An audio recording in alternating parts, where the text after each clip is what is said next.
Welcome to the Fail Forward podcast. The purpose of this podcast is change the negative stigma around failure into a positive. Failure is only a negative if we do not learn from it and we give up.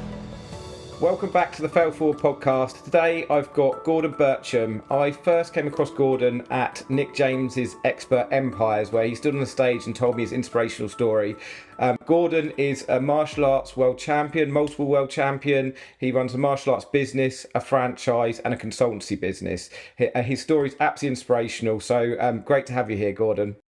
Thanks, buddy. I'm really pleased to be here, Henry. Really pleased. Always good to be associated with great people. So thanks for reaching out and looking forward to the podcast. Amazing. So, Gordon, take me back as far as you need to go to tell me your story, because I heard it on stage, but I really want to see sort of where it started for you, back to almost school or wherever you think you want to start to. I just want to start just hearing how you got through life. Yeah, getting through is probably a good way or a good analogy. Yes, I was growing up at a wonderful family, but was born into a time really, and this is how I perceive. I think we're all born pure, aren't we? But to give you an idea, my first recollection of being on this planet was rain beating down on my face in the dark, freezing with an itchy blanket on me. It was really dark, it was really dreary, and I remember it's like I was just aware of being alive, and my mum delivering newspapers so we could eat. That was my first sort of like induction into life awareness.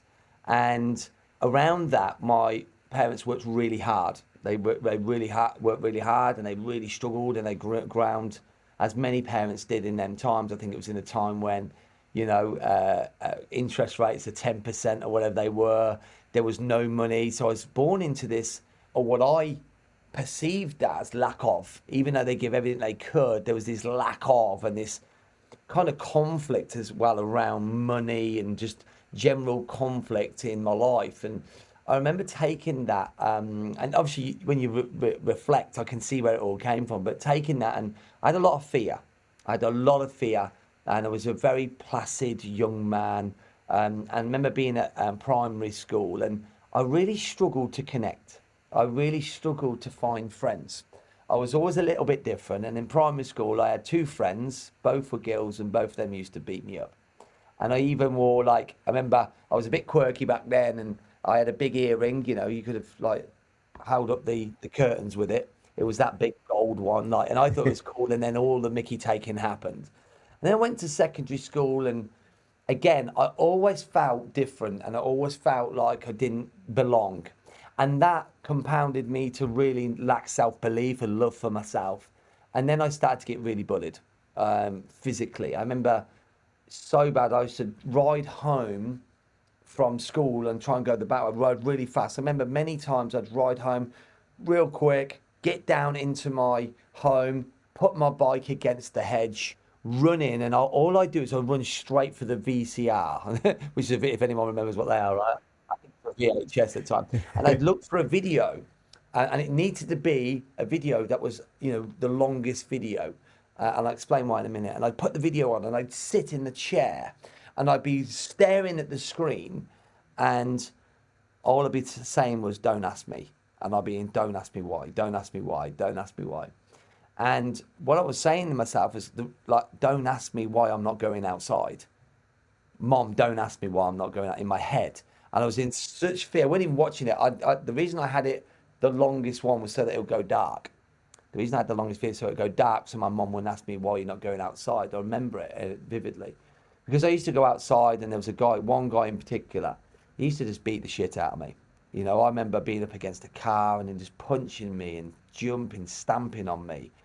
And I remember the feeling of just complete despair and just fear, and running into my mom. And my mom's quite a strong character, and I'd run in crying, and she'd hit me, crack, and I'd have to go back outside. So I had this, I don't want to, fear. And it was horrible. And this went on for a fair while. And my whole confidence in self was completely diminished. I didn't love who I was. I didn't like my name. I didn't like the sound of my voice. I just didn't like what I was, and I used to feel I was different. That that was really, really, really tough. And I used that victim mentality. I had that victim mentality for all the way through my childhood. I used to have people, and here's the interesting thing now, reflect on it, it's crazy, but I used to just attract them. Like, people want to beat me up, like, for no reason. And all I had was this big heart of love for people. And I remember one day someone coming to me, he was my best friend at the time. And he came to me to the door, knocked on the door, I remember opening the door. Remember to this day, opening the door, he got a big beard on him, big straggly hair, a little bit of a hippie. I think he was smoking weed at the time, right? And he was like, "Hey man, you want to come to kickboxing?" And I was like, "You insane!" Like, the one thing I'm fearful of, because I hated getting hit, you can imagine. He said, "No, come down, you'll be all right." So I went down, did the classes, and then just carried on doing this martial arts class. And I remember so many times, Henry, like, you know, I just started to drive. I passed my test very quickly, and I used to, the martial arts place was 5 minutes from my house, and it used to take me 45 minutes to get there. Because I drive, and as I got to the classes, I drive back, and I'd be saying, "Go on, yes you can, no you can't, yes," and I drive backwards and forwards until finally, every time I'd make it outside the car park, I'd be in fear, I'd have tears down my eyes, I'd wipe my eyes, and I'd go in, and I'd do the martial arts class, and very often I'd get battered. Like, and then I'd come back out, and then this was the pattern. So this happened a lot, and it was just fear. No, you can't. Yes, you can. And it set a pattern for me in my life. And I went on this martial arts journey. I started competing. I remember this first, it's a funny story, right? I always tell the story. Like, so I goes to my instructor convinced me to go to my first martial arts competition. Okay, so there's a scared lad. The only reason he did sparring is because the instructor said I had to do it, even though I hated it. Then he said, "Go to this competition." So we go to this competition. I didn't know what the hell was going on.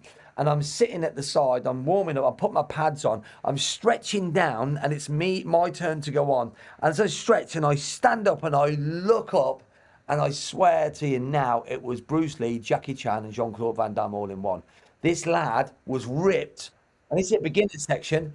He jumped, spinning hook kick. He went round about, he levitated in the air, slammed down, and I'm a beginner.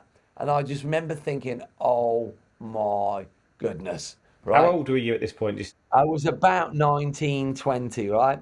So I goes into this fight. I gets knocked down, no lie, 10 times. Bang. And every shot I got, it felt like I was hit by a bulldozer. And I was on the floor again, and then same feelings when I was bullied came flooding back. I come off the mats, I was in tears. I pulled my gloves off, and I just threw them across there. So I'm never doing this again. This is on the Sunday. And on the Monday, I was back in the dojo. Right, of like going back. Even though I didn't want to do it, I kept going and going and going. And then finally, is an interesting story, and I want people to listen to this. I went and started to win one or two competitions, very low-key competitions, very local, but I won a few. And here's the thing, and I'm sure many of the listeners have had this. Even though I won, I kept telling myself it was a lucky day. The person wasn't very good. I must have eaten something really well. It was just the right timing. It was a lucky draw. All this was, the reason I won was not because of me. It was because of external circumstance. It was just a lucky break. And this went on, Henry, for so many years, you wouldn't believe. I'd lose some, I'd win some, and when I won some, it was just one of them lucky days. I'd be in my bed at night, going for, yeah, that's why you won. Yeah, that makes sense, yeah. This was what would go on. No ownership at all. And it took me a long time in that journey, like, I'll pull back to the other things in a minute, and it took me a long time to really start to believe in myself. And believe it or not, in 2012 was a transformational year for me, because I won my first British title, and it was in Manchester in 2012. You know, I've been doing martial arts since 1998. 2012, I won my first British title, but I won it really well, and I thought, oh, you had the lucky break. It was an easy, same thing going on, right? Same thing, and I was selected to go and fight for England in Canada. So we trained up 3 times a day, big training program.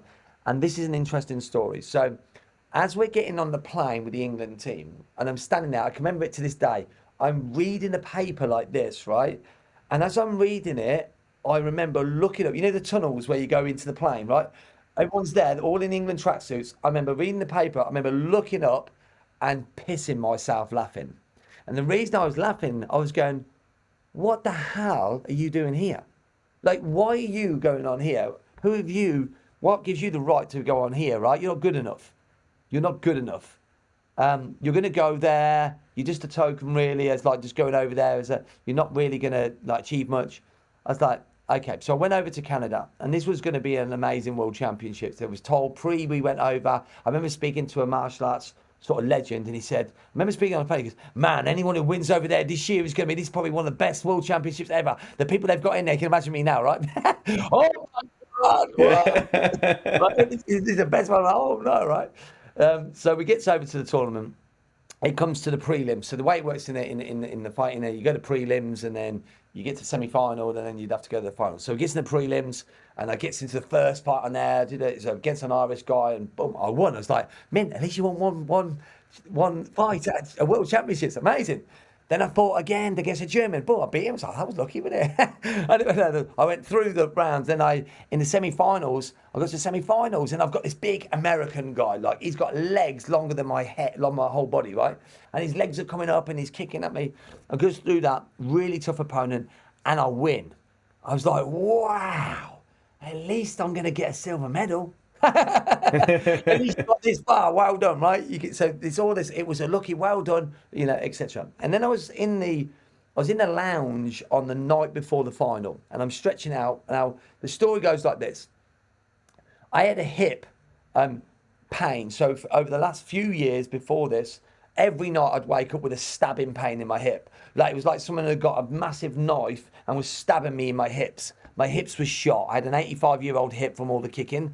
I was in so much pain all through the prelims, right? And I was stretching it out, and I remember hobbling to the room. We were talking like with the England team, having a load of chats. So I'm going to my room, and something happened. I walked from that conversation, goes up to my room, goes in the lift, and there was a moment of clarity in my mind. And I said this: if you carry on doing the same thing, you're going to get the same result. What do you need to change? And I remember going, you know what? I'm going to start to visualize winning. I'm going to do something I've never done before. I'm going to visualize the journey. And literally in the lift, I started to visualize how the fight was going to go the next day.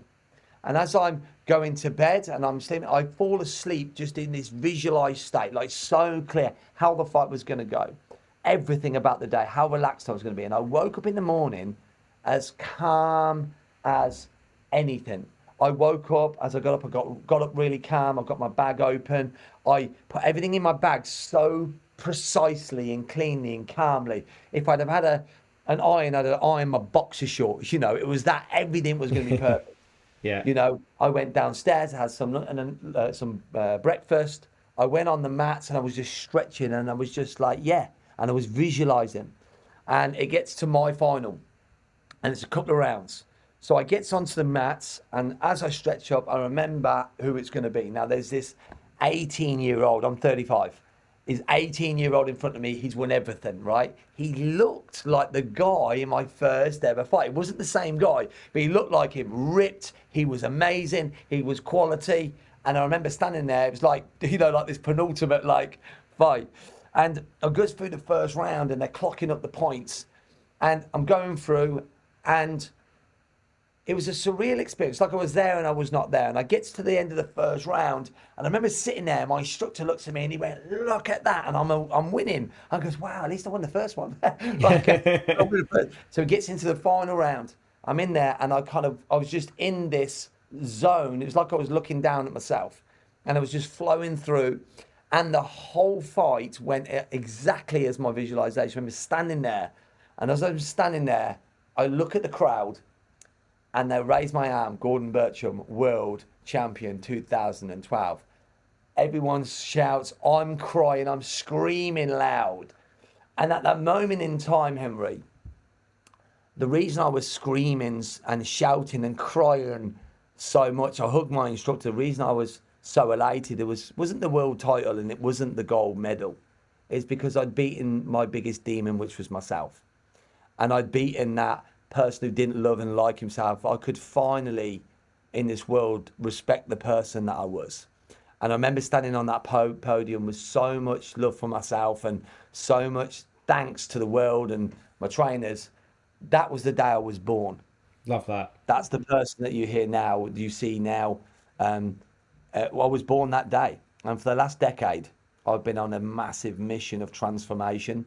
Everything changed from that day. I went and won 3 consecutive world titles, obviously. Yeah, because now I can do it, right? I won. By the way, so in 2012 was when I won my first world title. In the February, so this was in the October, in the February, I had my hip replaced of the 2013. And I fought again in the World Championships in the November, and I won it again. Then I won it the following year again, and then I gave up. But I hung up my gloves. And I've just been on this massive journey, really, of transformation. So that's my martial arts journey. I've obviously got a business journey as well. Yep.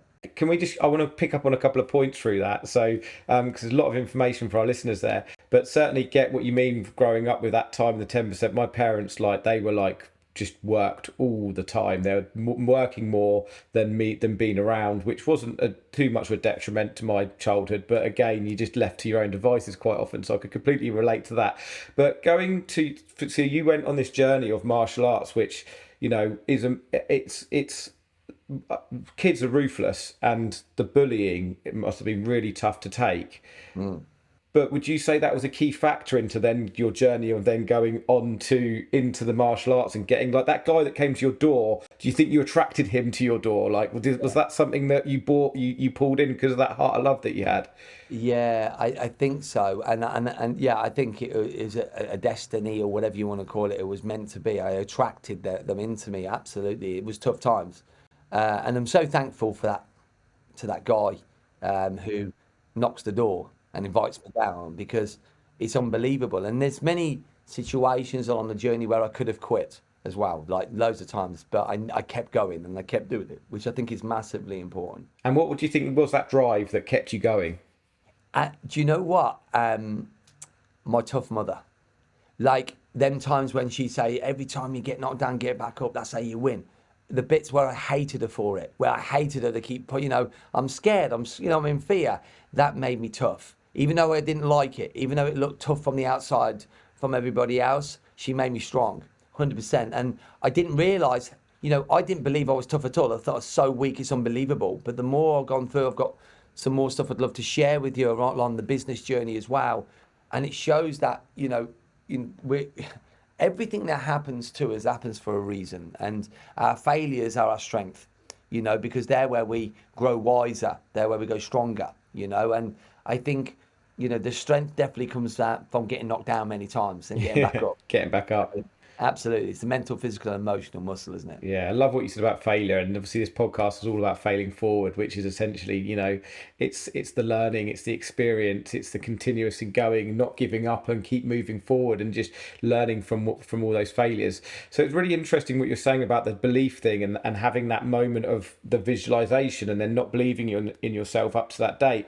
I've been reading a lot about sports psychology at the moment, and how even a lot of sports people have this fixed mindset, and even professional sports players, and they'll need to have certain things in line to be able to then perform well, because they don't have that growth mindset. They're thinking, well, I need to have my special watch on and my sheets and stuff, but whatever it is that they have. So that turning point, which is really interesting.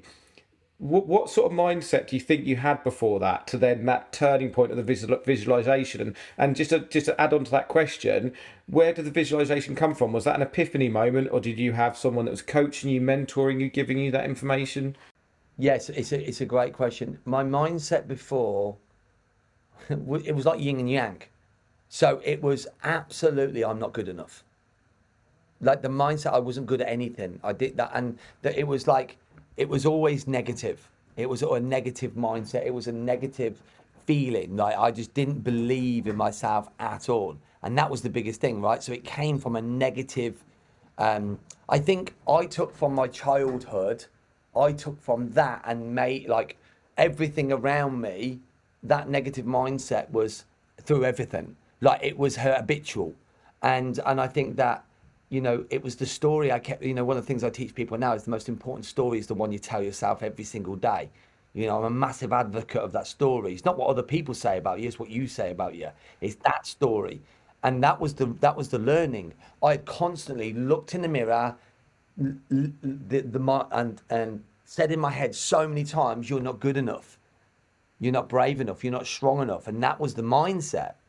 But when I changed the story, everything changed outwardly. So what you're saying here becomes a reality here, right? It's think and grow rich, right? It's mindset all the time. It's what you think is what's more important than what you think and feel is massively important. So that for me is crucial. So the story you tell yourself, and I think you have to change that internal dialogue. And the reality is we can all change that. That's what I learned from that is you can all change that. I always say, if I'm okay to swear on here. Oh no, this is a swearing podcast. So you can crack on. Okay, great. We're all bullshitters. We're bullshitters. Like fear, for instance, false evidence appearing real. Everyone knows the acronym, right? It's bullshit. Like you've got to bullshit yourself. You've got to be a better bullshitter. You've got to convince the mind. Like your job is to, I think the old thing of fake it till you make it in America years ago was actually quite clever, really. People say, oh, but actually all they're doing is they're raising their standards in their mind. They're changing the narrative. Most people's stories in their mind is a horror story. You need to make it a love story. That self-love is so important. So that was my mindset. And then the trigger, what was the next question after that, Henry? It was just at that point that you had that moment and then you went, oh, I'm going to visualize tomorrow winning. Where did that come from? What was that moment? Yeah, I think it's a great question. I think it was definitely an epiphany. It wasn't taught to me at all. This was not taught. This was just, I think I'd come to a point in my life, and many people will, where you've absolutely, you've had enough. And I think I was like, I can't carry that on. I've come this far. I didn't come this far to get this far, to come this far. It's like, okay, I'm going to change it. And the biggest learning for that was, for things to change, I must change. I can't expect anything external to change. I can't expect to win if I don't change. And it was like, so if I change, the result changes. And that was the difference. What am I going to do different to get a different result? And I was like, okay, I'm going to visualize. You know what? I'm going to go so deep on it. And so it was definitely an epiphany. It was definitely just come from nowhere. And it was probably one of the greatest decisions of my life because it allowed me to win. And it allowed me then that winning, that my arm being lifted, that transformation. It's so powerful, isn't it? I say, I think it's a Tony Robbins quote, it's in moments of decisions that you create your destiny. Yeah. Phenomenal. Yeah, I love that. And I love what you're saying about fake it till you make it. I did an episode recently about winging it versus self-development and how you need to have some wing it. You need to learn some stuff, which is good. But if you just learn, and you're never going out and doing it, then you get the compromise right. And I was winging it for years in business, but I did it without any self-development, hence losing everything. So absolutely, you need balance, right? You can be people read books all the time. I'm like, yeah, I know this. I'm like, oh, that's amazing. I'm glad you know it. You're a human being, not a human knower. You may know it, but are you being it? Are you actually taking action? If you look at the world, anyone can listen who's listening in right now, ask the question, what do I know that I'm not applying? I mean, it's a great question because knowledge is not power. It's applied knowledge that will create anything. And most people are, this is the problem with the self-development world, right? Everyone's reading the book. Oh, I know the secret. I've read the books. I've read this. I've read Think and Grow Rich. I know that. Amazing. But when you look at their actions, they're not being it. They're not taking action. They're not doing. And which is basically what you're saying, Henry. It's in action is where you'll create your dreams. Absolutely love that.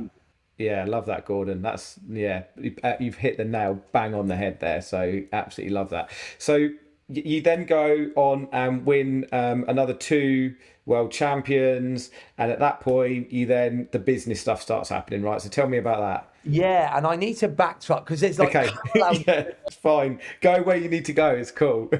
So as I'm going through that martial arts journey, I set up a martial arts school, in funnily enough, in, what was it? 2000, something like that. And I was building a martial arts school, and like anything in anything, like I was a good teacher, but I had no idea about business. But anyway, I built up my school, got a little full-time facility. It was a sports and social club. We gutted it and turned it into a martial arts facility. And I'm building this business. And like from a sports hall, we had 55 members. And like in 6 years after getting the full-time facility in 2002, we grew it to 75. Like, that's how bad I was. Like, we had 55 members. I was like, get a full-time facility, it's going to be amazing. But the reality was, I wasn't good at business. And I kept driving and trying to do things. I was on YouTube and trying to learn stuff, right?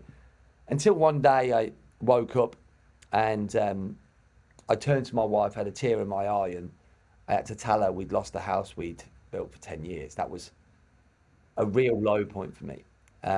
And we couldn't afford the home that we'd, had a mortgage on for 10 years. It was horrendous. And I had to get them out. I went to the bank manager, and this is an interesting story. I went to the bank manager, and I remember it now. He's sitting in his chair, he's leaning back. And I'm asking him if we can extend our overdraft because we're in the trouble. And he looked down and he laughs at me. He says, I'm not lending you any more money. You will be bankrupt in 2 months.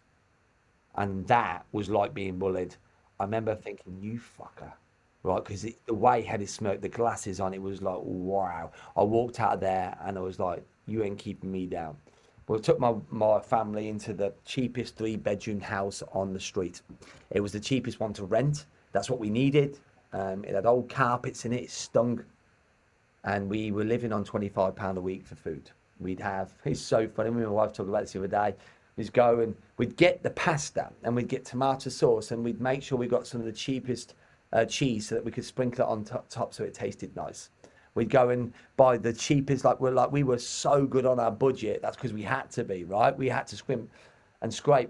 And there was papers everywhere. I started drinking heavily.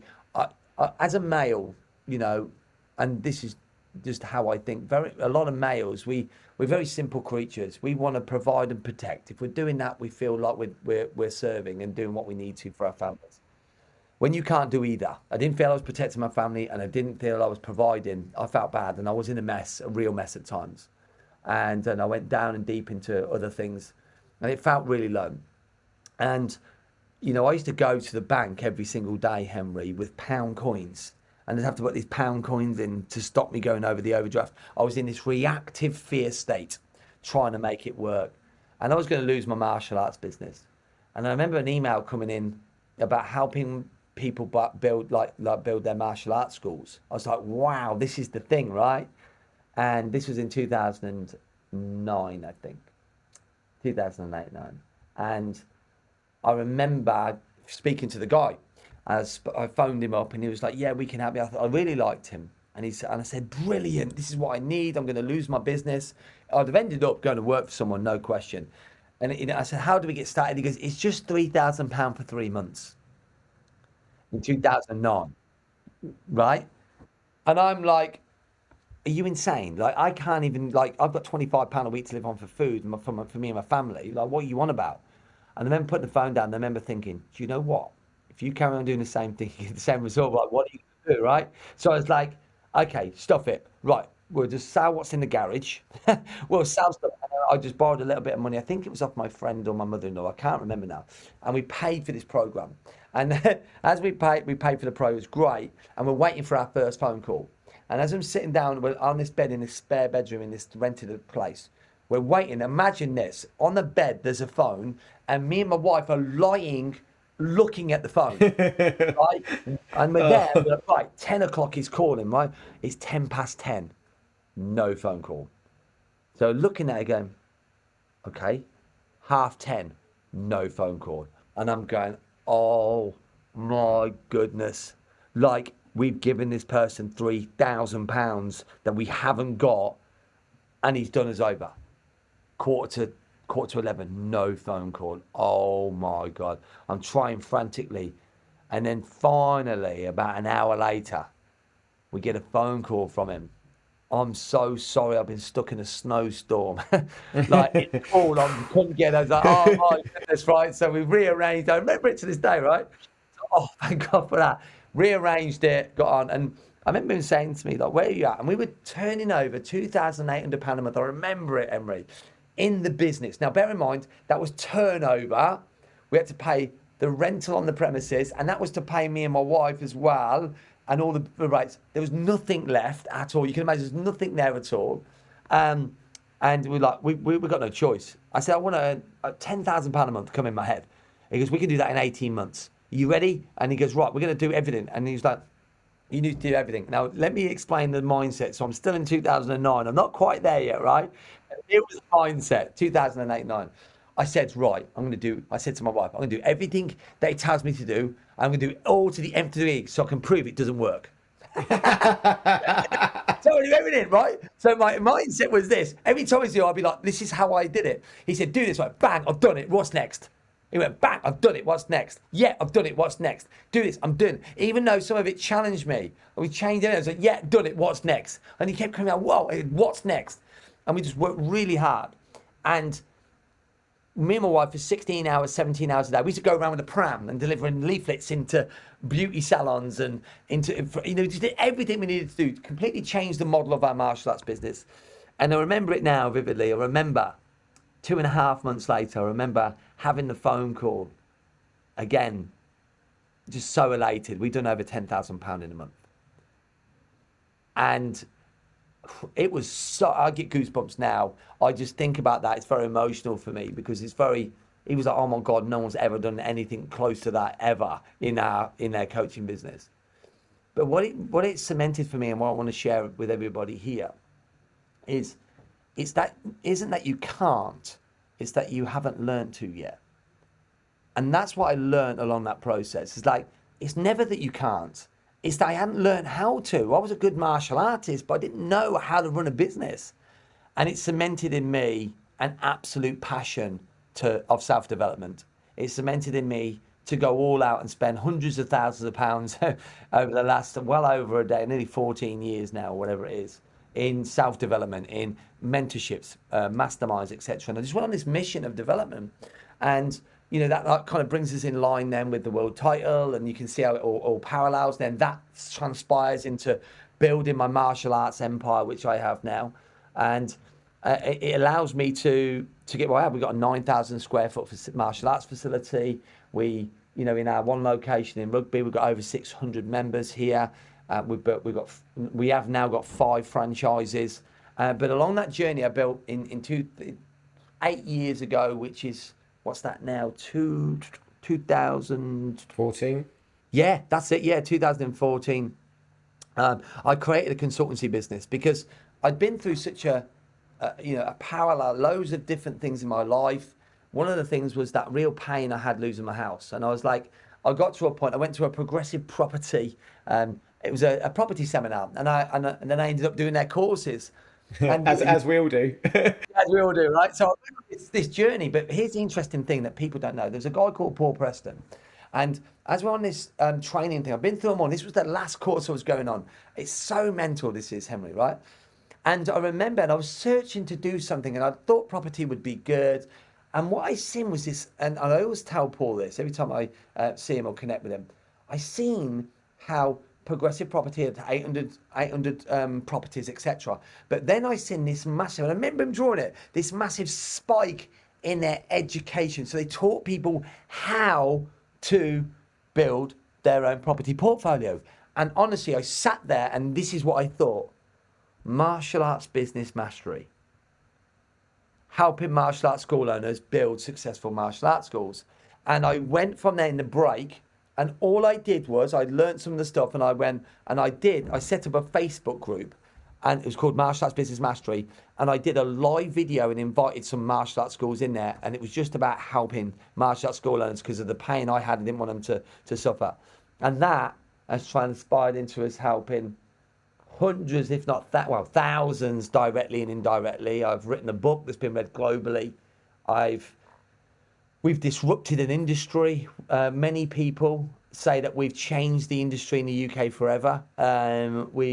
It's been one of the most amazing experiences of my life to be able to run a coaching consultancy business, helping school owners around the country and around the world now really build their schools so they don't have the pain I felt. So we built that consultancy business, which has been phenomenal, all based on personal growth and personal development and all about the failings. Absolutely love that. And do you know what? This is so resonates with me because I know we connected when we were at Nick James's Expert Empires, but like your story is very similar to mine. Like I lost everything in my tree surgery business 3 years ago, sold family home, went through all that pain, over drinking, and then not being able to provide, and all those feelings. So when you were talking about that, I was like, fuck, like I get that it's a horrible place to be. And then I've done exactly as you. About 2 years later, I met Rob Moore, went to Progressive Property, done all their training, want to do property because I want to have some asset. Don't love property, but want the security of it. But sat there and went, oh, okay. And now I run a tree surgery business owners mastermind and help tree surgery business so they don't have to go through what I went through. So when you're saying that, I was like, fuck, this is so fucking similar. And listeners, I didn't know all of this beforehand. I knew a bit of what Gordon did, obviously, from his story, but like this whole story, it's just, I mean, it crosses over so well. And you know, I'm right at the beginning of that journey because we're 6 months into the tree surgery mastermind. We've got 10 people on a mastermind and looking to grow that. But again, it's that feeling of wanting to give back and serve and help people because probably like you, like I realised that all the material things, especially before I had my business went under, they make you happy, but only for a so amount of time. And you want another faster car and another faster car or a boat or whatever it is. That makes you happy for a little bit, but actually the happiness comes when you're giving back, and it's like a double-edged sword. You get to make some money and you get to change an industry, like you said, help people. So yeah, I absolutely love your story there, Gordon. Like, Thank you. amazing. Thank you. It's been phenomenal, and you know, the learning around that, and there's some of the you know, for me, you know, and a part of this journey, one of the most amazing things of this journey for me personally, and it's a message I share is, you know, I think that I do what I love, and I do that, you know, a bit like you said, you doing what you love. I would absolutely recommend that everyone, you know, we only live on this planet once, and you know, doing what you love is probably one of the most important things. You know, you only the most precious thing we have is our time. You know, money you can make, it's the easiest time in history to make money, but you can't make time. Time goes very quickly. And if you're spending your time doing things that you think you should do rather than what you want to do, you're not going to be living life happy. I wrote a book called Live Life Happy. When my father died in 2019, it was one of the worst times of my life. And you know, when your hero dies, it's pretty tough. And I remember he had a myotonic dystrophy, a muscle wasting disease, and in the end, he fell down the stairs and broke his neck, and that was horrible. That was I had to come from Devon. I remember going to see him. He broke his neck, and they said he'd be okay. I went away from the bed, went away for a couple of hours, and then my mum phoned me in tears that my dad had died. It was horrible. I had to go back over, but there was something really special that I really want to share, and I share this for my father because whether I do a podcast, I think it's very relevant to us all, is as he lay there and I'm looking at him, there was an energy that I got from his soul that he'd passed away, and it was around regret.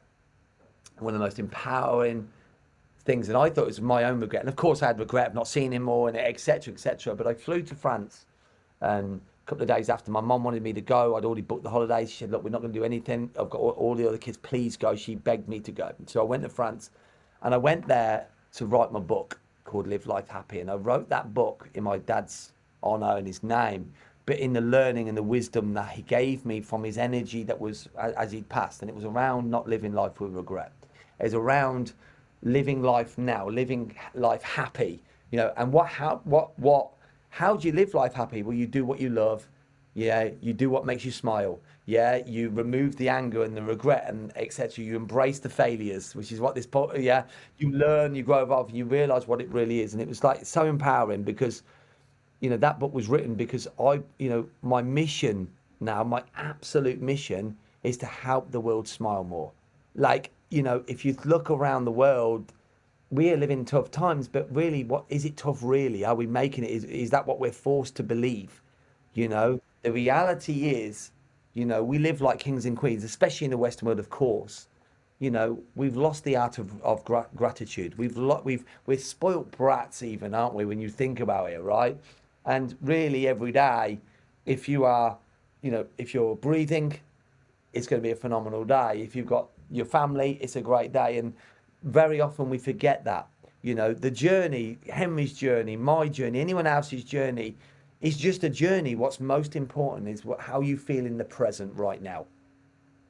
And guard that like a treasure. Guard your time, guard your happiness. It's important as oxygen, you know. And if you don't, if you're not feeling happy, do something that makes you smile more. And that's important on your journey, you know, because if you're unhappy, if you're sad, if you're not, you know, you're not feeling fulfilled, if you're not happy in a relationship, what are you doing there? When are you going to change that? If you carry on doing the same thing, you get the same result.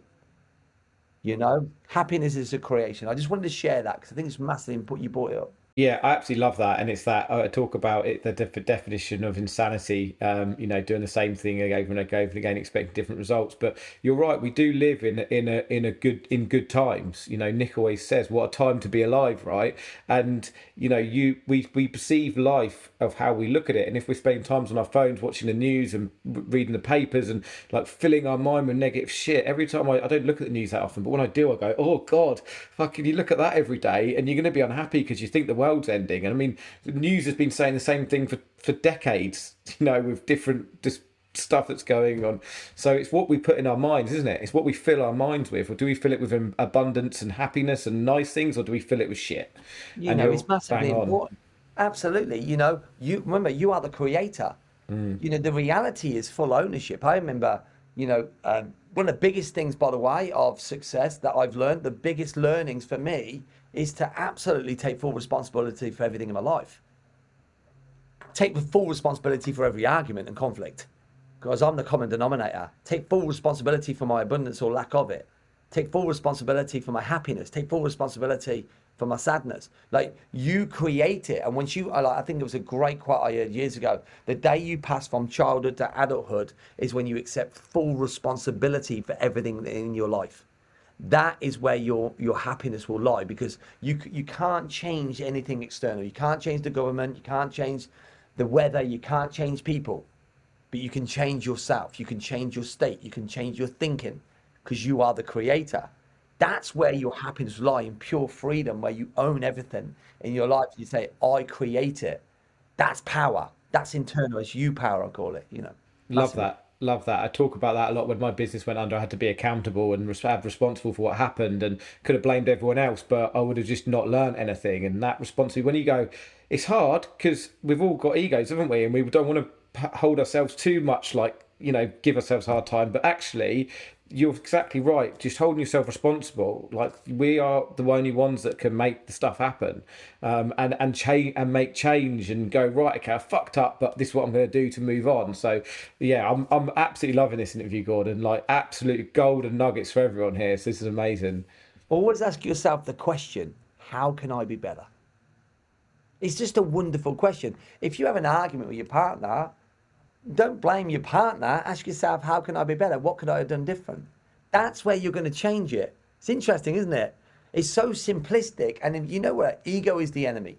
Like, if your ego, you're absolutely right, Henry. If you let your ego get in the way, right, it will stop your growth. Like, you know, you've got to own it all. How can I be better? How can I be wiser? How can I be a better father, a better husband, a better wife? How can I be a better business person, a better employer? You know, we teach this as well, by the way. It relates to martial arts, Henry. Like, I teach instructors this. They say, oh, the kid's not getting it. And we're saying, well, where do you need to teach better? Like, you're not translating the information. Own that stuff. Don't say the kid's a pain in the butt. You know, children don't go, I'm going to be a pain in the butt today. They don't do that. You know, an employee doesn't go, right, I'm going to really screw it up today. No. The employee wants to do their best. How are you, like, have you did you recruit them wrong? Like, where is your ownership? Where have I not trained them? How can it be better? How can I be a better leader? That's what leadership of self and people is all about. And that's where happiness lies, because you can control it. Yeah, I love that. Ownership, responsibility, accountability. It's what, you know, it's the way it is. And you're right. As a business owner, we are the controller. I've always said, like, if someone goes and hurts themselves on site, the director of the business is the one that's liable, and it always comes back to us. But that's the same with management. If someone goes and fucks up on site, that's down to how we've managed them, the environment, the kit, all this kind of stuff. And it's so easy to just go, oh, he's a Dinlo, oh, he's a donkey, we've got another donkey wagon. But well, actually, have we done the right things have we done all the right things? And it's so easy to just to get that off. So yeah, absolutely love that. You're I exactly think right. we call it above or below the line. Yes. Yeah. If you're below the line, you're in blame, your excuses, denial, or if you're above the line, ownership, accountability and responsibility. You're rowing in life, and above or below the line. It's so simple, isn't it, in its concept? But if you look at the world, like listening to this guy's own this, and some of you will not want to hear this. This is the truth. You will switch off because it's really difficult to own it all. You say, well, I didn't ask for the car accident. Yeah, but you got in the car. You chose to go in the car. Like, own that stuff. You chose to go down that route. It's hard to accept, I know, but that's where you can change it, Ask yourself the question, am I blaming or am I owning? And you'll find very often this is conditional, this conditioning. You've been conditioned to point the finger. There's three pointing back at you, but you're conditioned to point externally because it's easier. But strength is when you own it. That's where your strength is. That's where your power is as a human being. So yeah, that's my thoughts. Yeah, absolutely love that, and you're 100% right. I didn't get the above and below the line to start off with. My first ever coach was always saying it to me, and suddenly it started to click in, and I started getting it because I'd have all these problems, and he'd be like, Henry, he gave me a poster actually, and he'd point to it and go, have a look at that, and I'd be like, yeah, but it's his fault. It's his fault. He'd be like, look, and I'd be like, fuck off. I just want to blame someone, right? Because he was angry, and I was annoyed that shit wasn't working. So yeah, so we talked a bit about mentors and masterminds. So how much of that was, an impact on your life, and what did that do for you with your business and your journey and everything? Everything. I would not be where I am today without having any mentors. And it doesn't mean I'm beholden because I created everything. Number one, and this is important to understand, this took me a while because, by the way, do you go through an evolution when you've got mentors? Yeah, because sometimes when you first get a mentor, you think that my whole world's going to fall apart if I leave them, right? Because now you think it's them. Ultimately, you create it. So that's number one. But they are your guide in light. They see what you don't see. They see that basically related to martial arts again, mate, right? I relate everything to martial arts. Same. When you're on the mats and fighting, you need the coach to go, don't go there. Go step to the right, step to the left. He's open here. Move here, go here. That's what a coach does. A coach sees from afar what you can't see up close.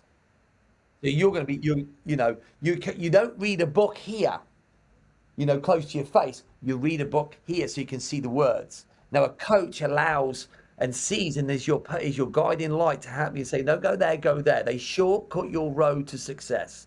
They help you. They give you wisdom. They give you support, they give you guidance, and they allow you to get out of your own head. In your head, you're dead, right? You get out of that head, and they allow you to see it from a different angle and a different perspective. So that's what coaching and mentoring does. Masterminds are on a different level. Like, I'm a coach, a consultant. I coach many people from different walks of life.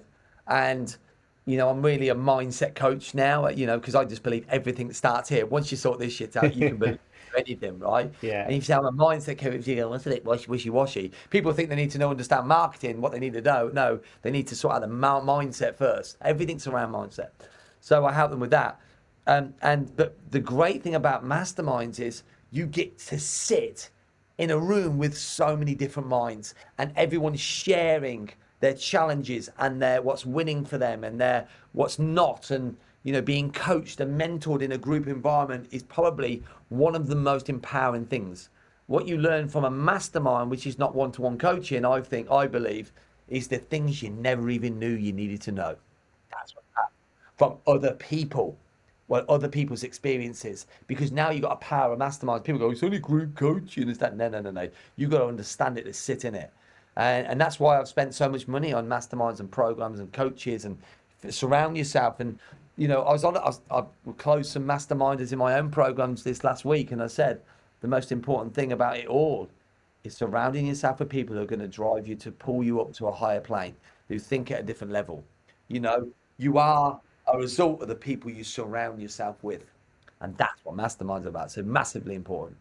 Absolutely love that. Love that. Yeah. And that's what I try and tell a lot of people in the tree surgery industry as well, because not many people are coached or mastermind and they think I'm doing some sort of woohoo stuff. Like, what's this mastermind masterclass? And it's trying to educate people that this shit really works and it can really help people go on to the next level and learn.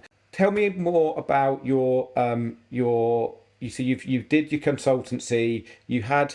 So at this point, because you had your dojo or your place that was struggling back when you had to sell your home, you did the consultancy and you carried that going. Did that carry on going, or did you just go into the? No, I've had a yeah. So, do you mean my consultancy? Do you mean me consulting or being consulted? Yeah. So you met this guy. Just to rewind, who you gave $3,000 to, you gave this money to. He helped in your business, and then that school carried on going, and then you started your absolutely. consultancy. Yeah, we carried on. I kept being coached. I've never stopped being coached since that day. Yes. Always had a mentor, two or three. I've got three mentors now. Yeah, I've carried on, but my school carried on. We grew and developed that martial arts school. We outgrew it. We in it. By the way, this is probably a cool part of the story. So you're talking 2009, the biggest recession ever up to date. Okay, and our martial arts school grew bigger in 2008, 9, 10, 11 than any other time in history. And the reason being is we didn't sign up for the recession. We decided we weren't going to join the recession. I love that. We were talking about it, but we decided not to sign the paperwork. And while everybody else had stopped marketing, we doubled down on our marketing. Literally, no lie here, Henry, they were hanging out the doors. We had to move another premises again because our mindset has shifted. It's all about education. We want to learn, grow, and evolve. Then we moved to our third location. And then finally, we moved into this in 2019 is when we moved into this facility here. Yeah, so we carried all that on. Yeah, amazing. Amazing. Love that. And then now, so you've got that place, you've got your consultancy, and now you're doing franchises? Yes, for doing franchises now. Yeah, absolutely. And yeah, it was born in December 2021. So it was an idea in 2021. And it was like, I was like, okay. And what I did was I did a partnership with someone who could, one of the big things that I've learned along my mentorship journey is you can do anything, but you can't do everything. Your job as a human being, absolutely as a human being, is to find out what you're good at and do that. Everything else, outsource it. This is a massive learning. So I don't understand franchises as such. And I don't want the detail of the procedure writing. I don't want the detail of the lawyers and all that. I'm brilliant at delivering what we do, but I'm not good in the operational side of a franchise. So I found someone who's built franchises before, and we JV together. Now I'm going to cut again. It's like a mentor, cut down the middle. And we've launched 5 franchises. The first one launched in February 2022. And now I'm about to sign the contract for 8 in Northern Ireland and 5 down south in Surrey area. Love that. Absolutely love that. So on to the next level now then. We've got it all mapped out. Our vision is big. It's 400 franchises in the UK. And then we're going to scale it globally. Love that. Love that. And that's all going from a place of like not being able to feed your family on 25 quid a week, and now you've grown this. So inspirational. Absolutely love that. Love that. It's been a journey, and you know what? And what I want to share with you here, is it painful? Yes, every day. Yes, but we're failing forward. We're failing forward every single day. We're failing fast. We do things that don't, we go again. We fail. And the big thing I love, I think this is the name of the podcast. Is that right? It is Fail Forward. Phenomenal name, because you've got to embrace your failures as your biggest asset, your biggest ally to success, because failure is where you grow. Like, I want to fail so fast. Right, I want every single day. I think I made this analogy. I'd say this to kids when we teach kids. I allow myself to fail 20 times a day. Anything more than that, I'm not too happy with. But 20 is a nice number in my world. They all look at you and go, huh? Perfection in the world. Perfection is the enemy of success. Trying to be right, you're like, perfection is an illusion. Fuck perfection. Fuck perfection. Get in action. Like, if you're doing it, you're learning. Fail fast. Right. And literally, we're building these franchises so fast because we're learning fast. We're failing faster than most people are willing to try. Yes, absolutely love that. Fail more than most people are willing to try. That's where you want to, that's where you're going to grow. And you're going to go in there. And by the way, is it failure? That word of failure. You never fail, you win or learn. You win or you learn. So remove that negative context around that word. Remove the word failure and say, I'm winning or I'm learning. That's it, I'm in. And that's where you're going to embrace it and go forwards and go, yeah, what did I learn today and where did I win? That's what it's all about. Absolutely love that. That can be more bang on for this podcast, and so many episodes I've talked about that in the past and about that, the failure and the learning. And yeah, you're right, it's just there's this mindset around perfect, and like I just think perfect isn't a thing. Like people want everything to be perfect. It's never going to be perfect. It's just part of experience and learning and moving forward. So this reason I think as well here, Henry, just to jump in on that, like they're so fearful of being rejected or judged. They're scared. Like if I fail, how am I going to be perceived? How will I perceive myself? How will I be perceived by the world? Fuck what other people think. You want to fail so much that you win you win so high, right? So just be the greatest failure on the planet. There you go. Just be you study successful people, and listen to Henry. He's got a great subject here. When you can embrace it, you're going to win more than anyone else, because most people are so damn scared to fail. They're not stepping into what they're really capable of, just because their fear of being judged and how they'll be perceived. All right, it's massively important. Remember, fail fast. That's all I've got to say about it. 100%. I kept my business going 2 years, probably too longer, because I was so scared of failing, that it going under, the whole ego and like what failure would mean. But actually, it was the worst year of my life when that business went under. I fucking learned more about everything, myself, life, relationship, and I'm sure you went through the similar things when you had that tough time and then grown. And yeah, you're 100% right. Absolutely love that. Well, this has been an awesome podcast. I've loved that. You have been one of my absolute favourites to interview, Gordon. So for the listeners, because what I'll do is I'll get the link for your book and put that in the bio. So if people want to buy your book, I'm going to go and read it now. It sounds like it'd be an absolutely great read. The motto from this, I think, is live life happy. And I absolutely love that. Have you got any final words you want to say to our listeners? For me, it's just, embrace who you are in your life. Like, celebrate who you are. Yeah, love who you are. Be who you are. You are born to make a difference. You are born on this planet. You have being you is your greatest asset. Not when you look externally, when you look at people, help them guide you, but embrace you. Be everything that you are every single day. Then you'll be happy. Boom. Absolutely love that. Mic drop. Thanks, Gordon. It's really great to have you on the show today. It's been awesome. Thank you so much. And for the listeners, I'll see you next week on the next episode. Thank you, everyone.